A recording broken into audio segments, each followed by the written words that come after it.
You can be academic, but you're not creating value. But I discovered that in life, you're really rewarded for the value. When you live intentionally, you make every moment that moment. Was there a difference between secondary education and tertiary institution, or it was the same thing? A very big difference. In university, it's different. Even though you're given a scheme of work, you still have to think through. It's a very different reading mechanism sometimes because it might not have notes. You have to do your research and all of that. So how I was able to fit in first, I was in a room where there were first class students. They helped shape my initial starting. So when I started, they really led me in the right path. I joined fellowships. I was part of Scripture Union, and I also began to really join other organizations, leadership. I had a couple of people who wanted to do excellently well in school. I soon discovered that it's not enough to be academical, right? Life in general has a lot, and it's usually to the level of value you can contribute.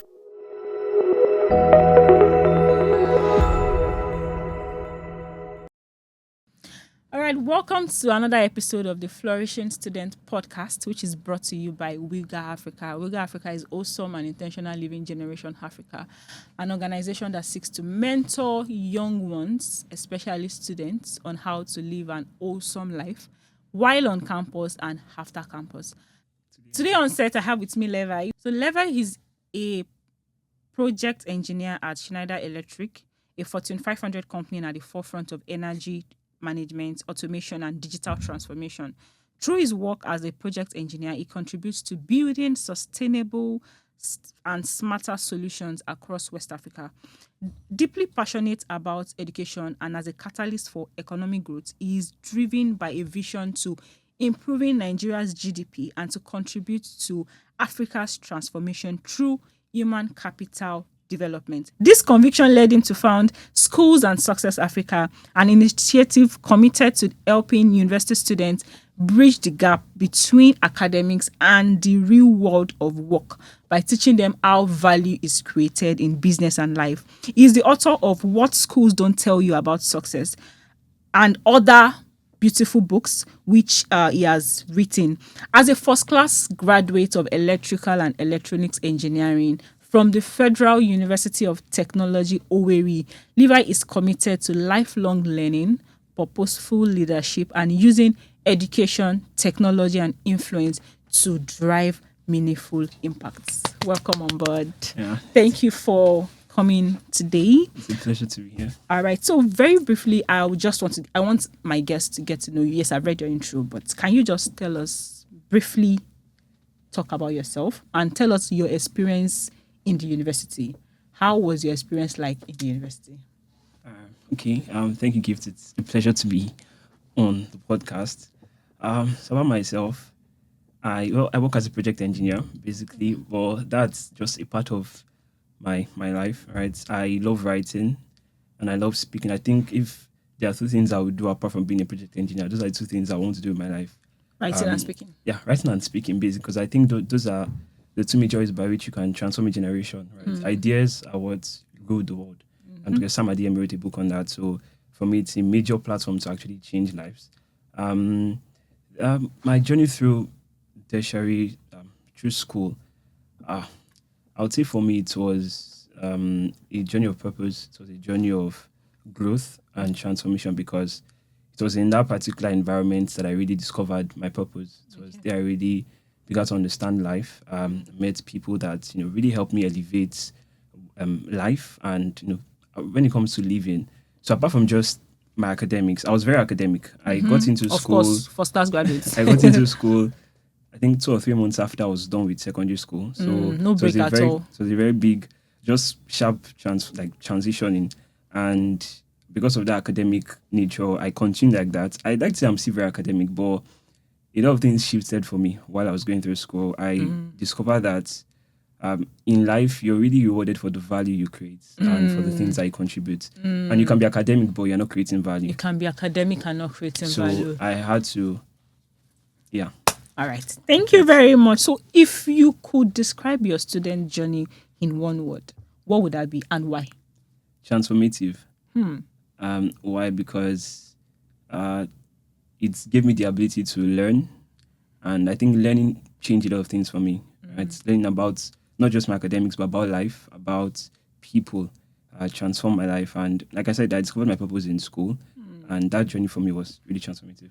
All right, thank you very much. So it's very nice having to know that you got into school 2-3 months. I stayed 2-3 years, but of course, yes. Yeah. All right, so let's look at your early journey. Looking back, were you intentional as a student, like as you got into school? Were you intentional or you learnt it as time went by?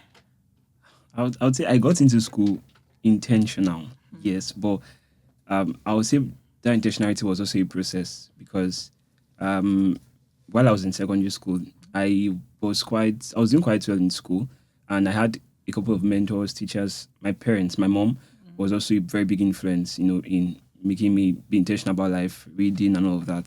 So I was intentional, but when I got to school, I also grew in my level of intentionality as well. All right, thank you very much. So what was your experience like at the beginning of school? Was there a difference between secondary education and tertiary institution, or it was the same thing? A very big difference. And what was that difference? Tertiary education is very different. Okay. See, in secondary school, right, you're given the notes, you're given your textbooks, but then in university it's different. Even though you're given a scheme of work, you still have to think through. It's a very different reading mechanism sometimes because it might not have notes. You have to do your research and all of that. So it's very, very contrasting in that. So how did you fit into the difference? Were there like organizations that helped you, books that helped you? How did you fit into the difference? Yeah, So I think the first way, how I was able to fit in first, because I stayed in hostel when I got to school. I was in a room where there were first class students. And they were godly people too. So they helped shape my initial starting. So when I started, they really led me in the right path. I joined fellowships. I was part of Scripture Union. So then church too. And I also began to really join other organizations, leadership. So these were the things that really helped me, balance. And then I had a couple of people who also wanted to do excellently well in school. If I would recap what you said, you got into school and you met first class students in your room. So you were basically sleeping and waking up with first class students. So it looked like there was no option. You had to meet up that first class. And you also said you joined organizations, you had friends and all of that. All right. Yeah. Thank you very much. So was there a turning point where things changed? Yes, you've already told us that you got into school intentional, but was there like an exact period, maybe was there anything like that? Yes. Okay. Yes, there was a turning point for me. So I remember, I think that was like 200 or 300 level. I believe that should be 200 level. So then we used to do night classes, to read. So I was in this class and I was looking for, just moving around. And I met this guy he was with his phone. I was listening to a particular sound. It's like meditation sounds, 1 hour long. And I was like, I like that. Thing helped me read. So I wanted to collect from him, and I saw a few other messages from Dr. Myles Munroe in his phone. And I collected them. And I just started listening to them. And I think that was like the big shift for me. That was what changed everything because, like I had said, I was very academical when I got into school. But I soon discovered that it's not enough to be academical, right? Life in general has a lot. And it's usually to the level of value you can contribute, right, to people. So that's changed things for me. And so it shifted my focus from just being academical to then how can I take these things to actually create solutions for people. All right. Thank you very much. So if you would say the person you met that introduced you to Dr. Myles Munroe was very instrumental to you're seeing life much more than just the academics. So you got into school wanting to read, wanting to get a first class. Yes. But then when you met that person and then he exposed you to Dr. Myles Munroe in this regard, your vision was expanded. Yes. You now knew that, okay, so there's life beyond now. What is the solution that I'm actually providing to the society? Yes. And that helped you to live a life, of course, still on the academic part, but definitely living life now with a vision in view to say, beyond life, what am I doing? What impact am I making? What solutions am I creating? Of course, I read your bio and where you said you want to build sustainable solution. And that is very, very interesting. Okay, so we have learned from Mr. Levi. We've looked about his early days in school. We've learned how there was a shift. And just to say that, would you say that for every student, for every person, there should always be every student should be able to recognize that time where life shifted, or is it possible that we just live life, or there has to actually be an actual moment of shift? Yeah, I believe there should, for every student, for every person, right, there should be that actual mentorship. And we call it Kairos moments. Okay. Right. Somebody said that life changes at a moment. What happens over time is that you begin to experience what has happened at that particular moment, right? So every person should have that moment of change. And, we should actually recognize many people come to those moments, but they miss out on it, right? And, but I believe there's always that point where... There's always that point. Yeah, so how do we recognize that point? Recognizing that point, right? So I think in the moment, you probably might not recognize it. Okay. In the moment. It's when you look back that you see that, this was that moment. That is why you need to live intentionally. And I think that's what we're doing, That's what right? we're talking about, yes. Because when you live intentionally, you make every moment that moment. Count. Right? You make it count. So that make every moment that moment. Exactly. Yes. So when it gets to that point, when you maximize that moment, even from things as simple as studying, things as simple as how you approach people, right? Things as simple as you're in a particular place. When you make every moment count, you don't know which moment is going to be that moment. And when you look back, you see that this was this intentional person was more around that moment. I think I love to tell my students that intentional living is really not in the actual big things. It is in the everyday life. Exactly. It is in the everyday task. Exactly. It is in the everyday thing that you do. It is in the fact that if something is to be done, if 10 people do something, everyone should be, maybe not everyone, people should be able to recognize, okay, there's a Levi touch on this thing. This thing is done intentionally. The person that did it. Like it's not just cliche, it's excellence, it's intentionality in every task. And so, yes, thank you very much. This has been an interesting conversation. While we move to the next part of this, now we're going to be going deeper. We're going to be looking at challenges that you encountered in school. We're going to be looking at lessons you learned, opportunities that you took advantage of, and what opportunities that students should take advantage of, along some other things. So my first question to you would be, what were your biggest challenge in school and how did you overcome those challenges? Thank you. So focus was a very big challenge for me. The number of distractions that you find in school, you would have to actually intentionally fight through it.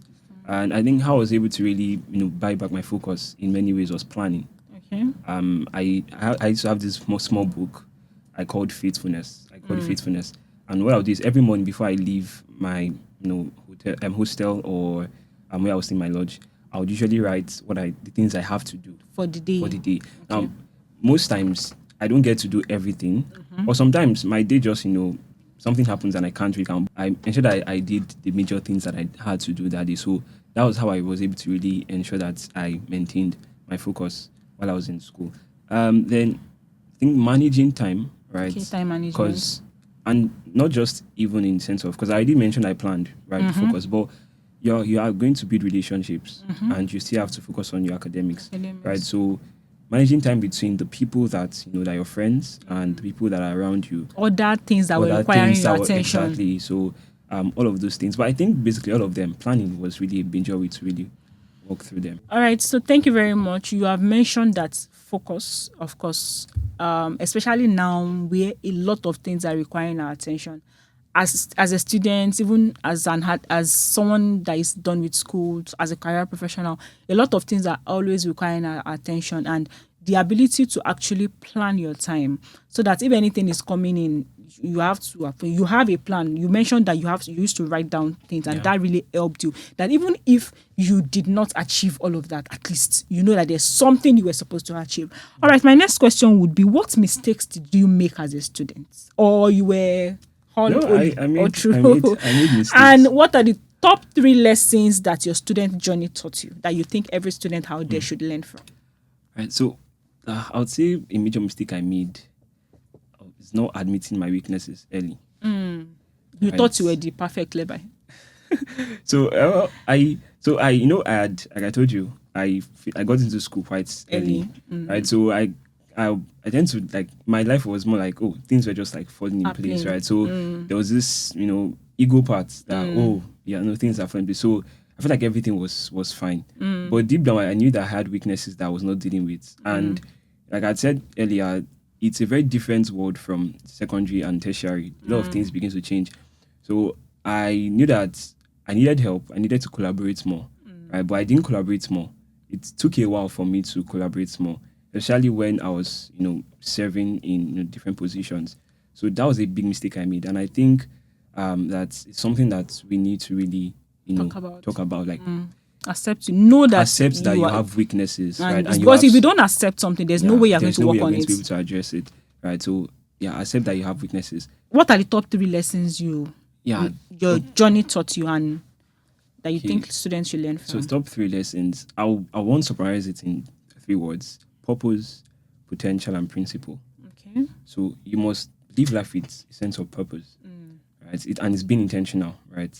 Because that sense of what it does to you is that it helps you maximize every moment and every time that you have. So that was a major lesson from me, because you see, when you get into school, from when you're in school to when you're done with school, what keeps you focused till the end is a sense of purpose, that this is why I am here. So when you know why, it becomes easier to go through every other thing. You know which exit would not, you know what is not in alignment exactly with your why. So purpose, then potential, knowing the things I could do, right, help me leverage my strengths. So even though I had weaknesses, which I said that I wish I'd admitted them earlier, I also had strengths, and I think I knew my strengths more. So it was easier for me to leverage on those strengths to continue to do well right through school. So that's a major lesson. You have to know your potential, all these things that you can do. And then principles, you have to live by principles. You see, especially with this issue of examination malpractice, and I'm just going to bring it in here. You see, the issue really, it's not about the fact that, you cheated your way through exam. It's the fact that your character, you're not building character, because think about it, you would come to different places in life where you have bigger things that are facing that you. Will face you. So if something as minute as studying and actually facing your book, if you can't really do that, how then will you stand outside? How will you stand? When you have bigger character like things to face. So I think those are 3 lessons. You want to embrace purpose. You want to know what you're capable of, and also live life by principles, because it's principles that will protect you at the end of everything. If you have gifts and you're doing well, if I come out the first class and then you find out that, I cheated my way all through that, and then there's like a public show of that, nobody remember that I finished the first class. Yes. Nobody remember the bad things I've done. It will be the flaw that will now be out there. So you want to live by principles. All right. Thank you very much. So my last question under challenges, lessons, and opportunities is: what opportunities did you plug in as a student? Right. So one of the opportunities that really helped me, that I plugged into, was the opportunity to lead. Okay. Right.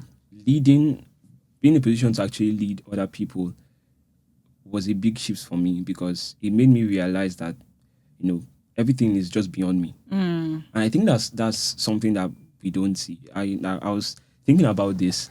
That in the real sense, what we do when we go to school is that we are going there to learn. We're going there to acquire, knowledge, so that we can offer value to other people. So we can, maybe work to create something for other people. What leadership does for you is that it moves the focus from you to other people. So when you plug into leadership, it helps you learn about other people and also makes you disciplined, right? That's why it looks like people that even get to leadership position, they tend to do well academically, because they know that they don't have all the time. It's not just about them. Right. So they're able to really maximize it. And then also scholarship opportunities. I was always looking out for those opportunities to apply. We have phones and we have access to the internet. So always looking out for opportunities, scholarship opportunities. And there was also a training that I joined in my 200 level. It's the Bridge program. It's a 2 weeks program that really helps university students to learn more about how you can contribute to the world. It's a leadership program that really changed everything for me. And that was an opportunity that I know began a major part of my transformation. So look out for programs, leadership programs, opportunities to help you really expand your reach, your relationships, and also make you do well academically. All right, thank you very much. So, and I know that those opportunities did not come to meet you. No, did you have to do some searching, some digging? Yes, it's hard. So the leadership opportunity, right? You have to first of all show up. You have to show up. Yes, before you can be named a leader, exactly. You must have been showing up. You must have been doing something, right, in one way or the other before somebody identifies, this person can serve in this role. You have to show up, and then even the scholarship, right? You have to actually look for them. You have to look for them. Even though people tell you about it, you have to take the process of actually applying for it. Exactly. What do I need? You want to research for those things. So yes, you have to go out. And most times, I think a lot of people see them, but the real issue is that we don't finish the applications Very true. because most of them are long. Yes. And that's the And it test will of test, that was what I was about to say. Yeah. It will test your person. It will test What- what are you made of. Exactly. They want to know if you really want that. That thing. That You would thing, have to yeah. write about yourself. You write essays. You go through Yeah, a lot of different things. levels of applications and all of that. So thank you very much. So these opportunities, just like you've mentioned, you have to go after them. As a student, the opportunities will not come and meet you in your room. And I believe that if we must do life as someone that is excellent, as someone that is more than average, there's always like an extra input that you need to give. If you would succeed, if you would be distinct much more than, if you would, I don't know the word, if you would be different from every other person, you have to put in the work. Yeah. You cannot just sit down and await that, okay, they will come and announce that there's a scholarship. Even after they announce, just like you mentioned, you still have to put in the work. You still have to do the application. You still have to write the essay. You still have to just go for the interview, prepare, not just appear as an ordinary student. All right, thank you very much. I want us to talk about life after school. How did your time in the institution shape who you are today? And I would also talk about the subject of your book. What are those things that school did not teach you? I know that you can have like a whole episode on that. Okay. Number one, 2 questions now. What were those things that school actually taught you about life now? And then the other side of the question is, what are those things that school did not teach you? Okay. So how did school like really influence my? So I studied as an engineer. Okay. And one of the things that we do in engineering is we do a lot of maths. Yes. People see it as maths, but in the real sense, they teach you how to think from first principles, from the formula, Okay. right, to build up. And that's one thing that's influenced my career. Right, I love engineering for a major reason. I have a bias towards engineering because I feel like engineering is going to be a big part to how we develop our nations. If you look at a lot of developed nations, when they look at the structures they've built, their bridges, these are like the works that engineers have done. So for me, that's influenced a big part of my career, and I also feel like it's a calling. If there's something I want to do in life, right, there are 2 things I want to do. One is I want to build an engineering institute that teaches people how to really do engineering, combines business and leadership, because I believe it's when we take that skill and you're able to see problems, you're able to also use leadership skills to actually build those things, then you're able to impact your country, your nation. And I also would like to also create design thinking centers where people can actually come and create ideas, right? So people can find those solutions exactly. So school taught me how to think from first principles. Gave me, first of all, even the certification. I mean, your certification. So that means school is not scam. No, it's definitely not scam. I think there's something I also read about in my book. Okay. Right? What are the things that you get from school? One of them is the language, and it's the language of communication. You might eventually end up maybe not doing what you studied. but you understand how to communicate like those people. And you see, one of the things that people miss out on is that language. When you have the capacity to communicate in a way people can understand, you can share ideas. If you think about it, we get ideas almost every day. But why are we not seeing the solutions? Because sometimes you can't communicate those ideas. So the things you learn in class, they give you the language to communicate your ideas.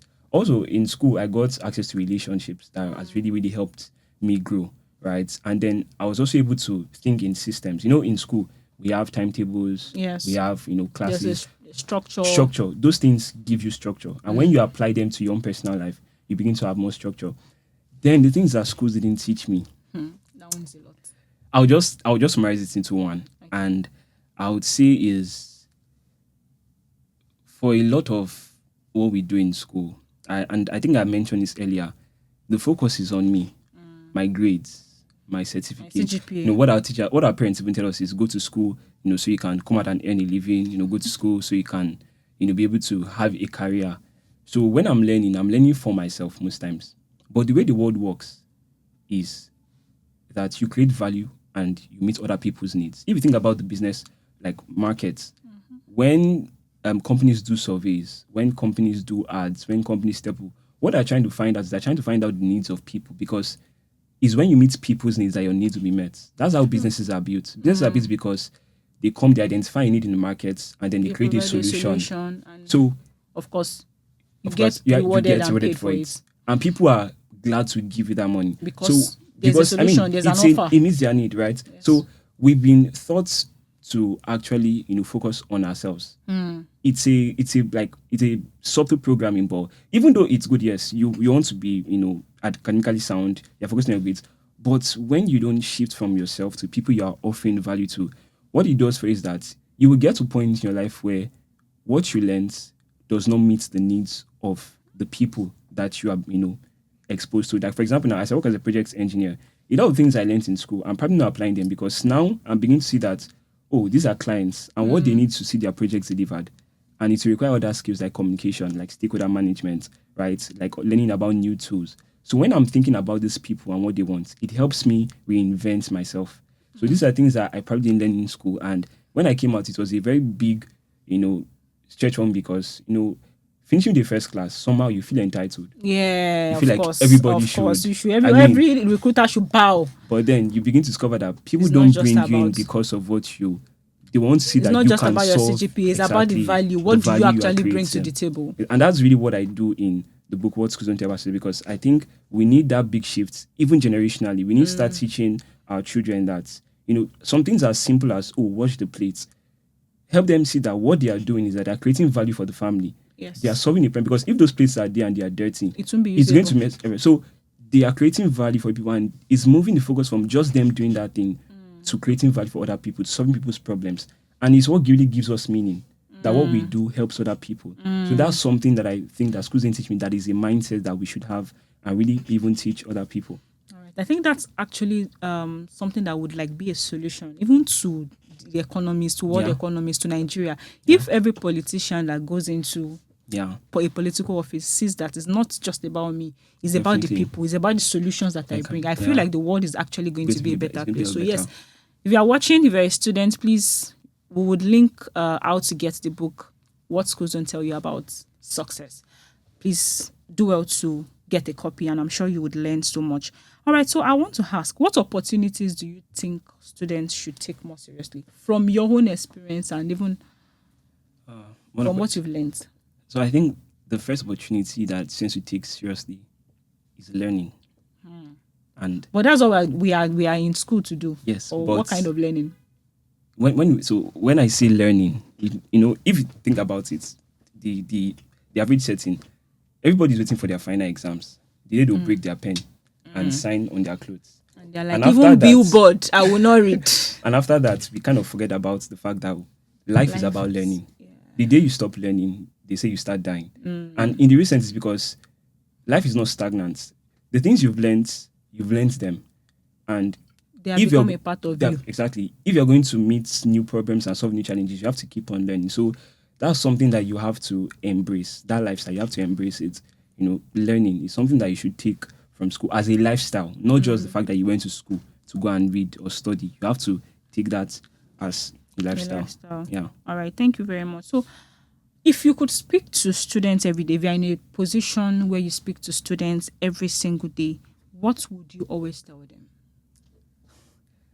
What I would tell students is, and I think I'll still go back to it. For me, it's a similar theme, like that. What you're learning now, right? Yes, you're learning to grow, right? For your grades, I want you to finish the first class, right? Because it's not just about that I finish the first class. It's what it does to your mind.